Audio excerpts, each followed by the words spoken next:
Hello student. इस video tutorial में हम DBMS डेटाबेस मैनेजमेंट सिस्टम के यूनिट 2 को डिस्कस कर रहे हैं, जो कि हमने पिछले वीडियो में डेटा मॉडल्स के बारे में डिस्कशन किया था कि डेटा मॉडल क्यों यूज़ किए जाते हैं, क्या रोल होता है उनका, कितने प्रकार के होते हैं। हमने विभिन्न डेटा मॉडल्स के बारे में डिस्कस किया था। तो जैसा कि आपको बताया गया था कि डेटा मॉडल्स का यूज़ करके हम डेटाबेस को डिज़ाइन करते हैं, उनको क्रिएट करते हैं। तो मुख्यतः डेटा मॉडल्स 3 प्रकार के होते हैं: रिकॉर्ड बेस्ड, ऑब्जेक्ट बेस्ड और फिजिकल डेटा मॉडल। जो 2 डेटा मॉडल्स हमें यूज़ करना है और जो ज़्यादातर यूज़ हो रहा है, जो हमें पढ़ना है, वो एक है ऑब्जेक्ट बेस्ड डेटा मॉडल के टाइप्स, मतलब का प्रकार होता है entity relationship model, ER model जिसे बोलते हैं संक्षिप्त में, उसके बारे में देखना है। और रिलेशनल डेटा मॉडल जो कि रिकॉर्ड बेस्ड मॉडल के अंतर्गत आता है, उसके बारे में देखना है। तो पहले हम बात करते हैं ER मॉडल की, जिसे हम एंटिटी रिलेशनशिप मॉडल कहते हैं। एंटिटी मतलब मैंने कल भी बताया था आपको, रियल वर्ल्ड ऑब्जेक्ट, कोई भी इस दुनिया में मतलब कोई भी ऑब्जेक्ट रियल वर्ल्ड का वह एक एंटिटी के रूप में कार्य करता है। जैसे यदि हम बात करें किसी कॉलेज की, अगर आपको कॉलेज का डेटाबेस बनाना है तो वहाँ पर आप एंटिटी और बाकी चीज़ों को समझेंगे। एंटिटी की बात करते हैं तो जैसे कॉलेज में स्टूडेंट है, स्टूडेंट एक एंटिटी हुई, टीचर एक एंटिटी हुई, बिल्डिंग एक एंटिटी हुई, बिल्डिंग में आपका क्लासरूम, इंफ्रास्ट्रक्चर, सारी चीज़ें आ जाएंगी। लाइब्रेरी एक एंटिटी हुई, सब्जेक्ट्स एंटिटी हुई। ये सारे क्या हैं? एक रियल वर्ल्ड ऑब्जेक्ट्स हैं, ठीक है। तो इनको एक एंटिटी के रूप में आप डिफाइन कर सकते हैं। ER मॉडल में हर चीज़ को निरूपित करने का, एक चित्रित करने का एक फॉर्म है। जैसे कि हम एंटिटी को आयत के रूप से डिनोट करते हैं, एट्रीब्यूट्स को एक्लिप्स से डिनोट करते हैं, दीर्घवृत्ताकार अंडाकार आकृति से, रिलेशनशिप को हम डायमंड से डिनोट करते हैं। ये सब प्रकार हैं। और उसमें भी आगे हम कैसे एंटिटी के अंदर स्ट्रॉन्ग एंटिटी, वीक एंटिटी और एट्रीब्यूट्स के विभिन्न प्रकार उसको देखते हैं। तो जब हम ER मॉडल की बात करते हैं, इसका नाम ही है एंटिटी और रिलेशनशिप, 2 शब्दों से मिलकर बना है, एंटिटी और रिलेशनशिप। तो एंटिटी के मध्य ऐसा मॉडल जो एंटिटीज़ के मध्य रिलेशनशिप को डिफाइन करे, दैट इज़ ER मॉडल। इसका पूरा नाम एंटिटी रिलेशनशिप मॉडल होता है। यह डेटाबेस डिज़ाइन का एक ग्राफिकल अप्रोच है। हम डेटाबेस को चित्र के रूप में चित्रित कर पाते हैं, ठीक है।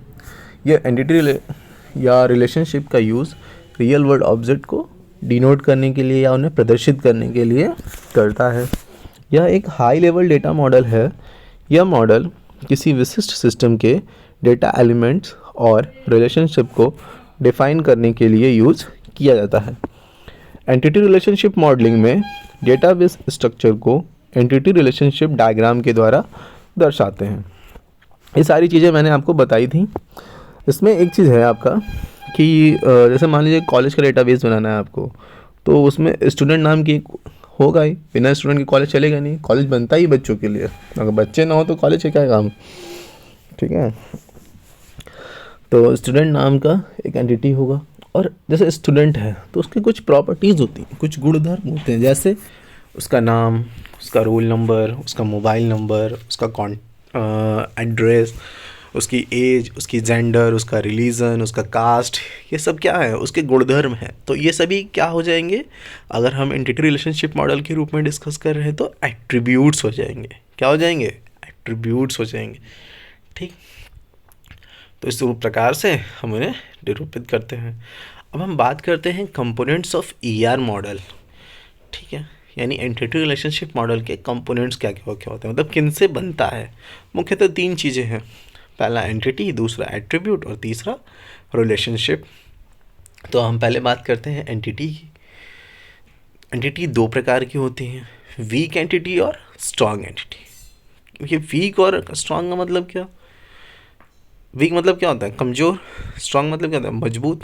मजबूत मतलब जिसके पास ताकत, और यहाँ ताकत से नहीं मतलब है, यहाँ पर मतलब हमें वे एंटिटीज़ जिनके पास की एट्रीब्यूट्स होते हैं। क्या होते हैं? की एट्रीब्यूट, यानी वो जो उन्हें यूनिकली आइडेंटिफाई करे। जैसे हर स्टूडेंट का अपना एक रोल नंबर होता है, तो वो कैसा एट्रीब्यूट एंटिटी हुआ? Strong entity. ठीक। दूसरा है वीक एंटिटी। वीक एंटिटी क्या होता है? कमज़ोर एंटिटी, जिनके पास ताकत ना हो, यानी जैसे वे एंटिटीज़ जिनके पास की एट्रीब्यूट्स ना हो। जैसे मान लो हमने पेरेंट का टेबल बनाया, बच्चों के गार्जियन का, तो क्या हम किसी गार्जियन को कोई रोल नंबर देते हैं कि इस गार्जियन का रोल नंबर ये है, इनका रोल नंबर ये है, इनका रोल नंबर ये है? नहीं, हम किसी को भी कोई रोल नंबर साइन नहीं करते। तो फिर हम गार्जियन की पहचान कैसे करते हैं?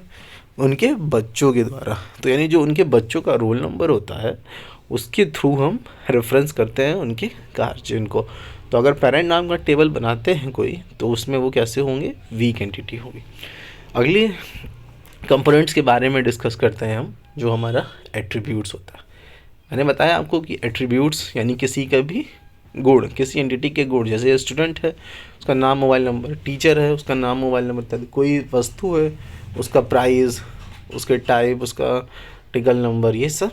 बुक्स है, उसके राइटर का नाम, ऑथर का नाम, पब्लिश कब हुई, एडिशन कौन सा है, ठीक है, सब किस मतलब किस विधा की पुस्तक है, ये सारी चीज़ें उसका नाम। तो एट्रीब्यूट्स में बात करते हैं, तो पहले हम बात करते हैं की एट्रीब्यूट्स। की एट्रीब्यूट्स क्या होते हैं? यानी ये वे एट्रीब्यूट्स होते हैं जो किसी एंटिटी को यूनिकली आइडेंटिफाई करते हैं, जो यूनिक होते हैं। जैसे किसी बच्चे का रोल नंबर, वो यूनिक होगा, ठीक है, किसी दूसरे बच्चे का की रोल नंबर सेम नहीं होता। फिर हम बात करते हैं कंपोजिट एट्रीब्यूट की। कंपोजिट एट्रीब्यूट क्या होते हैं? देखिए, कंपोजिट एट्रीब्यूट्स वे एट्रीब्यूट होते हैं जिनको आप आगे फर्दर तोड़ सकते हैं। जैसे अगर किसी का नाम है, तो नाम को आप आगे तोड़ सकते हैं। किस में तोड़ सकते हैं? फर्स्ट नेम, मिडिल नेम और लास्ट नेम में तोड़ सकते हैं ना। तो ये कैसे एट्रीब्यूट्स हुए? कंपोजिट एट्रीब्यूट, यानी कि वे एट्रीब्यूट जिनको हम आगे फिर अन्य एट्रीब्यूट्स में, सब एट्रीब्यूट्स में डिवाइड कर सकें। फिर मल्टी वैल्यूड एट्रीब्यूट। मल्टी मतलब देखो, एट्रीब्यूट्स भी मल्टी वैल्यूड भी होते हैं और सिंगल वैल्यूड भी होते हैं। जैसे किसी बच्चे का नाम, ऐसा होता है कि क्लास में एक बच्चे का दो नाम हो? नहीं। ऐसा होता है कि किसी क्लास में किसी पिता बच्चे के फादर का दो नाम हो, किसी बच्चे का क्लास दो हो? नहीं। ये सारी तो वैल्यू सिंगल वैल्यूड होती हैं। लेकिन कुछ एट्रीब्यूट्स मल्टी वैल्यूड भी होती हैं। जैसे किसी बच्चे का मोबाइल नंबर, एक से ज़्यादा मोबाइल नंबर संस्था में होता है, एक पेरेंट का, एक उसका खुद का, तो वो कैसा एट्रीब्यूट है? Mobile number multi valued attribute है। फिर एक टर्म आता है आपका डिराइव्ड एट्रीब्यूट। डिराइव्ड एट्रीब्यूट और स्टोर्ड मतलब जिन्हें आप स्टोर करते हैं, और डिराइव्ड मतलब जो स्टोर किए गए एट्रीब्यूट से प्राप्त करते हैं। जैसे अगर किसी बच्चे का डेट ऑफ बर्थ पता है, तो उससे आप उसकी एज डिराइव कर सकते हैं। जैसे मान लीजिए किसी बच्चे का डेट ऑफ बर्थ 1 जनवरी 2000 था, ये पता है आपको, तो आप उससे उसकी एज डिराइव कर लेंगे कि वर्तमान समय में वो 22 वर्ष का होगा, ठीक है। इसी प्रकार से अगला जो कंपोनेंट है महत्वपूर्ण, वो है रिलेशन। देखिए, रिलेशन ही है जो बताता है कि दो एंटिटीज़ आपस में कैसे जुड़े हैं, यानी टीचर और स्टूडेंट। तो every student teachers student and students taught by, यानी स्टूडेंट को पढ़ाया जाता है टीचर के द्वारा। तो रिलेशन कितने प्रकार के होते हैं? 1 to 1, 1 to many, many to 1, many to many, यानी कैसा पार्टिसिपेशन है दो लोगों के बीच में, वो बताता है, ठीक।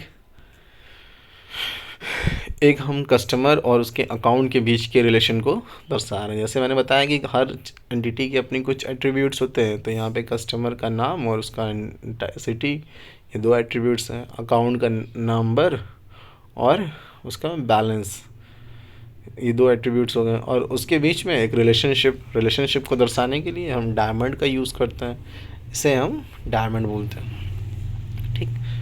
अब हम देख लेते हैं ER। देखिए, ये बेसिक है, अभी मैं इसको अगले वीडियो में आपको ER मॉडल को और डिटेल से बता दूंगा, जब हम अगला चैप्टर डिस्कस करेंगे, जिसमें हमें पूरा ER मॉडल ही डिस्कस करना है, ठीक है। तो एडवांटेज क्या क्या है? यह सरल है, ईजी है।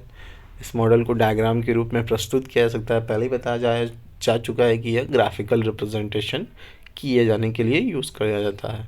इसमें डेटा मैनिपुलेशन नहीं होता है। इसका डिज़ाइन हाई लेवल होता है। हाई लेवल मतलब इसको आसानी से समझा जा सकता है। तो ये था ER मॉडल का एक संक्षिप्त विवरण, जो कि डेटा मॉडल्स वाले चैप्टर्स के अंदर डिफाइन किया गया है। अगली यूनिट में इसका डिटेल है, जिसमें हमें प्राइमरी की, सुपर की, यूनिक की, इन सब कीज़ के बारे में डिस्कस करना है और आगे अन्य चीज़ों को भी विस्तार पूर्वक पढ़े। तो अभी के लिए इतना ही, और आप सभी लोग नोट्स ज़रूर बनाते चलें। वीडियो को एक बार देखें, 2 बार देखें, समझ में आएगा। और तब भी अगर कुछ दिक्कत होती है तो आप पूछ सकते हैं मैसेज करके, कमेंट के द्वारा, कॉल के द्वारा करके सूचना दीजिए कि सर ये टॉपिक में दिक्कत है, मैं इसे आपको क्लियर करने का प्रयास करूँगा। लेकिन आप नोट्स ज़रूर बनाइए। आपका पहला यूनिट कंप्लीट हो गया है और उसके बाद इसका दूसरा यूनिट भी चल रहा है, तो आप लोग नोट्स ज़रूर बनाते रहिए।